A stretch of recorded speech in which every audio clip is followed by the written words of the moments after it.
श्री स्वामी समर्थ. स्वागत करते तुमचं माझ्या आजच्या व्हिडिओमध्ये. मी राणी तुम्हा सर्वांचं माझ्या चॅनलवर मनापासून स्वागत करते. सगळ्यांना सर्वप्रथम श्री स्वामी समर्थ. मी आज एका ताईचा अनुभव तुमच्यासोबत शेअर करणार आहे. हा ताईचा अनुभव अगदी खराखुरा आहे. माझ्या चॅनलवर सगळे अनुभव आहेत ते एकदम खऱ्या परिस्थितीतले आहेत. बरेच अनुभव आहेत ते माझे स्वतःचे अनुभव आहेत. मला स्वतःला जे स्वामींबद्दल जे अनुभव आलेले आहेत ते मी तुमच्यासोबत शेअर केलेले आहेत. आज मी अनुभव सांगणार आहे तो एका ताईचा सांगणार आहे. जर त्या ताईने मला व्हॉट्सअपवर मेसेज करून तिचा अनुभव मला शेअर करण्यास सांगितले आहे. जर तुम्हाला तुमचा अनुभव जर शेअर करायचा असेल, तुम्ही जर खरं एक स्वामी भक्त असाल आणि तुम्हाला पण तुमचा अनुभव काही अनुभव आले असतील, ते अनुभव शेअर करायचे असतील तर तुम्ही माझ्या चॅनलवर शेअर करू शकता. म्हणजे मी शेअर करीन, तुम्ही मला व्हॉट्सअपला मेसेज करून किंवा पर्सनल कॉल करून तुम्ही मला तुमचा अनुभव शेअर करू शकता, सांगू शकता. मग मी माझ्या चॅनलवर तुमचा अनुभव शेअर करेन. तुमच्या अनुभवामुळे जर एखादा स्वामी भक्त जर खरंच घडत असेल तर नक्की तुम्ही तुमचा अनुभव शेअर करा, अशी मी तुम्हाला म्हणजे अशी माझी इच्छा आहे.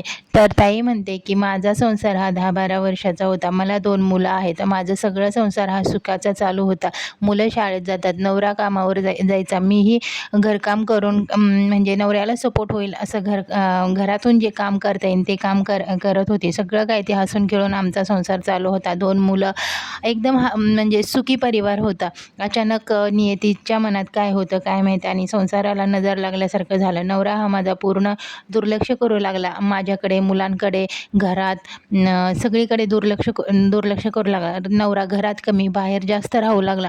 खूप घरात चिडचिड, पैशाची कमतरता भासू लागली. घरात चिडचिडपणा, भांडण, तंटा असं नेहमी होत म्हणजे चालू झालं. खूप कंटाळले. किती दिवस माहेरात तरी राहणार, रुसून जाणं, हे करणं ते करणं, ते माझ्या संस्कारात पण नव्हतं. त्यासाठी मी कधी घर सोडू शकत नव्हते. घर सोडायला म्हणजे माझ्या संस्कारात पण नव्हते आणि मला 2 मुलं होते. मुलांची शाळा, हे सगळं काय आहे ते बिघडत होतं. त्यासाठी मला घरही सोडता येत नव्हतं. आमचे भांडण एवढे वाढत चालले की म्हणजे आमचा संसार आहे तो पूर्ण विस्कळीत झाला. पर आमचा घटस्फोटापर्यंत निर्णय झाला. एकमेकांसोबत न राहण्याचा निर्णय आम्ही दोघांनी पण घेतला. इथंपर्यंत भांडणात आम्ही एकमेकांना म्हणजे असं म्हणजे मी पण बोलायचे, ते पण बोलायचे, हाणमार व्हायची. बऱ्याच अशा गोष्टी होत होत्या. हे सगळं मुलांसमोर होत होतं. मुलं पण खचत होती. मुलांचं अभ्यासावर लक्ष लागत नव्हतं. नवऱ्याची चिडचिड दिवसेंदिवस वाढतच चालली होती. काय करावं हे समजत नव्हतं. एक दिवशी असेच मुलं शाळेत गेली, नवरा कामावरती गेला, सगळं काम आवरलं आणि दारात अशीच एकटीच मी विचार करत बसली होते.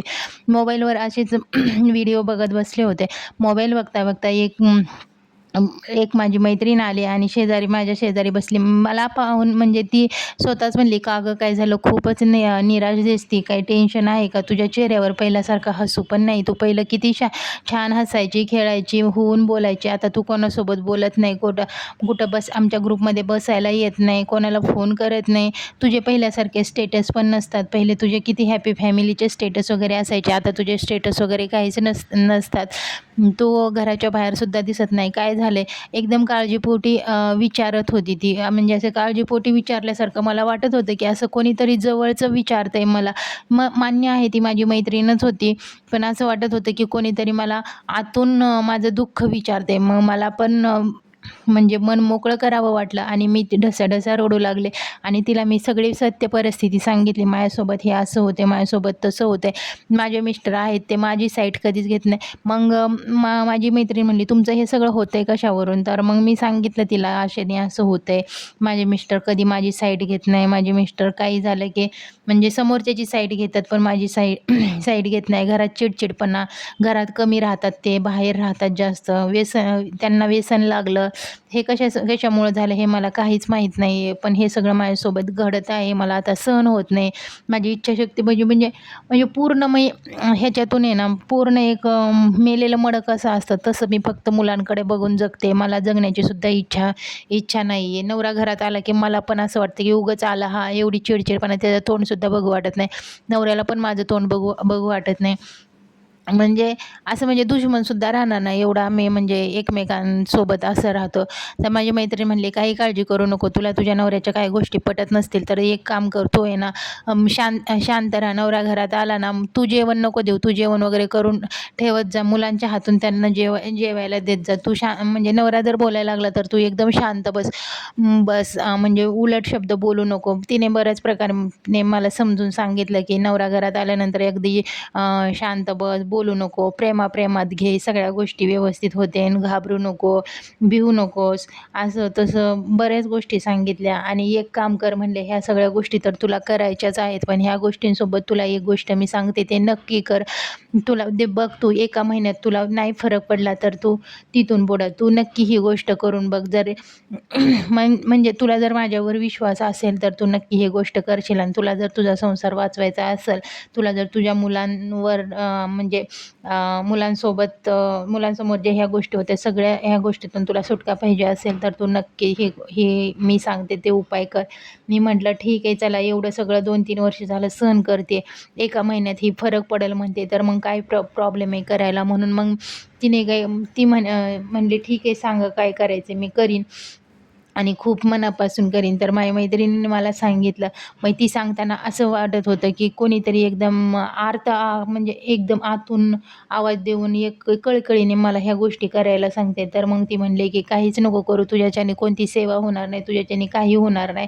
तू एक काम कर, नवरा सकाळी कामावरती गेला आणि नवऱ्याला पण सांगू नको आणि कोणालाच सांगू नको तू हे करते म्हणून. नवरा सकाळी कामावर गेला ना, तू ही गोष्ट करायची आणि मुलांना शाळेत पोहोचवायचं आणि दुपारी सगळं काम आवरल्यानंतर सुद्धा हे तू करू शकते.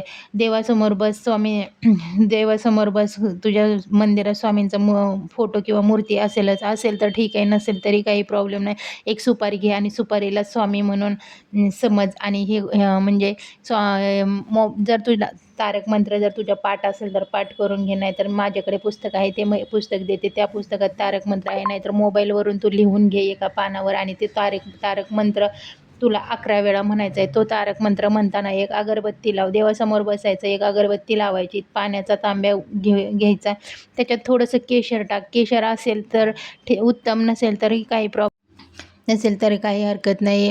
जोपर्यंत अगरबत्ती लावली आणि पुढं पाण्याचा गडवा ठेवायचा आणि तारक मंत्र चालू करायच्या अगोदर त्या गडव्यामध्ये म्हणजे ते पाणी आपण भरून घेतलेलं आहे त्याच्यामध्ये एक बोट ठेव आणि तू तारक मंत्र म्हण. जोपर्यंत 11 तारक मंत्र होत नाही आहे तोपर्यंत तुला ते बोट पाण्यात तसंच ठेवायचं आहे.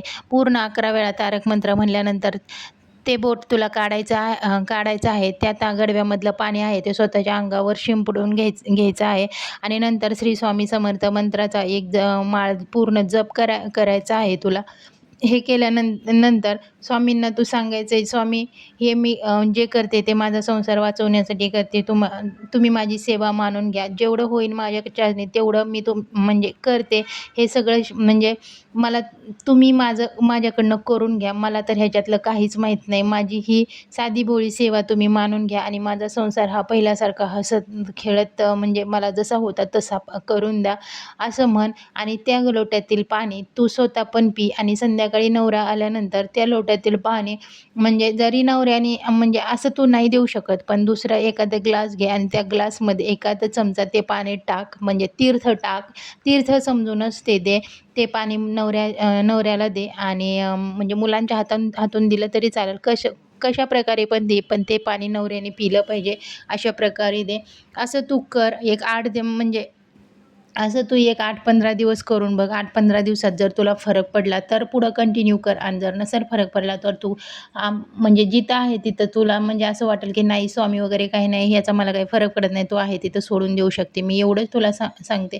तू बिनधास्त कर बघ, तुला नक्की फरक पडेल. तर मग असं म्हणले आणि ती ताई निघून गेली. तर मग त्याच्यानंतर मग मला म्हणजे असं जाणवत होतं की मला ही आत्ता मी इथं बसले होते, एवढ्या दिवसात मला कोणी असं काही सांगितलं नाही. आजच हिने का सांगितलं आणि ही म्हणजे आज माझ्या घरी कसं काय आली? आणि ती ताई माझ्या घरी कधीही येत नसायची. बाहेरूनच बोलायची, येता-जाता तेवढंच बोलायची, पण आतमध्ये गेट उघडून कधी येत नसायची. पण ती आज कसं काय आली होती? हा विचार माझ्या डोक्यात. पण म्हणलं असो, जे असन ते असन. नंतर मग मी तिथून उठले आणि लगेचच ती सेवा करायला सुरुवात केली. कारण मुलं शाळेत गेली होती, नवरा पण कामावरती गेला होता. लगेच मी करायला चालू केलं आणि त्या दिवशी ते तीर्थ वगैरे बनवलं. मी पण स्वतः पिले. माझ्या अंगावर शिंपडलं. पूर्ण घरात शिंपडलं. ते तीर्थ आणि थोडंसं ठेवलं होतं. ते संध्याकाळी मिस्टर आल्याच्यानंतर मिस्टरांना पाणी देताना त्या तीर्थ त्या पाण्यात टाकून दिलं आणि मी ते एवढंच नाही, की ज्या मिस्टरांचं मी तोंड एवढ्या दिवस बघत नव्हते, त्यांना मी स्वतः माझी इच्छा झाली, की मी पाणी द्यावं म्हणून. मिस्टर आले, अ, घरात आले, की मी लगेचच पाण्याचा ग्लास भरून त्यांना दिला. त्यांनी पण तो ग्लास प्रेमाने घेतला आणि म्हणजे त्यांच्या पण चेहऱ्यावर त्यांनी मला एक असं स्मित हास्य दिलं, म्हणजे एकदम छोटीशी स्माईल दिली. त्यांना पण विशेष वाटलं असेल, की आज दिवस कुठं उगवला आहे. तर अशा प्रकारे ही सेवा मी 8 दिवस केली आणि खरोखरच मला एवढा फरक पडला, की माझे मिस्टर आणि मी पहिल्यासारखे हसून खेळून बोलायला लागलो, एकत्र जेवण करायला लागलो. सकाळी पण ते मला म्हणजे जाताना मी त्यांना टाटा बाय-बाय करायला लागले. आल्यानंतर पण ते घरी म्हणजे घरी कधी येतील यांची वाट मी पाहू लागले. जो माणूस घरी यायची इच्छासुद्धा होत नसायची, त्यांना मी असं म्हणजे ते कधी घरी येतील असं मला वाटायला लागलं. एक आतुरता भासायला लागली. त्यांना पण असं वाटायला लागलं, कधी मी एकदाचं काम होतंय, कधी मी घरी जातोय आणि बायकोसोबत बोलतोय, मुलांसोबत मी खेळतोय. सगळं काय आहे ते व्यवस्थित झालं. ते फक्त तारक मंत्राच्या तीर्थामुळं. तर एवढा छोटासा उपाय माझा संसार वाचवू शकतो. तर म्हणजे असे बरेच प्रॉब्लेम आहेत, ते का नाही सॉल्व्ह होऊ शकत? तर नक्कीच मी एकच सांगेन, की अशक्य हे शक्य करतील स्वामी. जे शक्य नव्हतं ते शक्य केलेलं आहे स्वामींनी.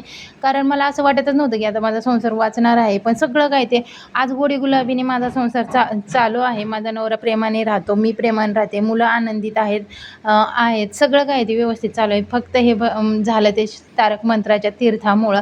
एक छोटासा उपाय केला मी आणि तेही माझ्या मैत्रिणीने सांगितलं. पण तिच्या रूपात स्वामींनीच येऊन मला हे सगळं करायला लावलं. मैत्रिणीचं पण मी मनःपूर्वक स्वागत म्हणजे मनःपूर्वक आभार मानते आणि स्वामींचं पण मनःपूर्वक आभार मानते. जे म्हणजे माझा संसार वाचला तो फक्त आज स्वामींमुळं. आज आम्ही एकत्र आहोत, आज माझी फॅमिली एकत्र आहे, ते फक्त आणि फक्त स्वामींमुळं. आज आम्ही एवढं हसून खेळून आहे, ते फक्त आणि फक्त स्वामींमुळं. जर असा तुमचाही अनुभव माझ्यासोबत शेअर करायचा असेल, माझ्या चॅनलवर शेअर करायचा असेल, तर नक्की तुम्ही मला WhatsAppला मेसेज करा. या ताईचा जसा संसार वाचला म्हणजे कोणीतरी वाचवला, कोणीतरी स्वामींच्या रूपात येऊन तिथेच ताईला उपाय करायला सांगितला आणि ताईंनी केला आणि ताईंचा नक्की खरोखरच संसार वाचला. तसं तुमचाही असा एखादा अनुभव असेल आणि जर तुमचा अनुभव तुम्ही जर शेअर केला, तर तुमच्यामुळं कोणाला तरी फायदा होईल आणि तुमच्यामुळं खरं तर एक तरी स्वामी भक्त घडेल. ताईंनी कधी स्वामींची सेवासुद्धा केली नव्हती, पूजासुद्धा केली नव्हती, स्वामींचं नावसुद्धा घेतलं नव्हतं. पण आज ताईंच्या मंदिरात स्वामींची मूर्ती आहे, फोटो आहे, तारक मंत्र आहे, सारामृत आहे, गुरुचरित्र आहे.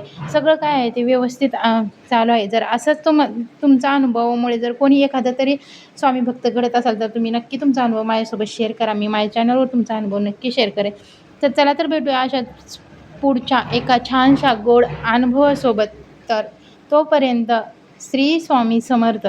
व्हिडिओ आवडला असेल तर व्हिडिओला लाईक, शेअर, सबस्क्राईब नक्की करा आणि कमेंटमध्ये तुमचं गाव आणि तुम्ही खरं स्वामी भक्त आहात का? किती दिवसापासून तुम्ही स्वामी सेवेत आहात ते नक्की मला कमेंट करून सांगा. चला तर मग श्री स्वामी समर्थ.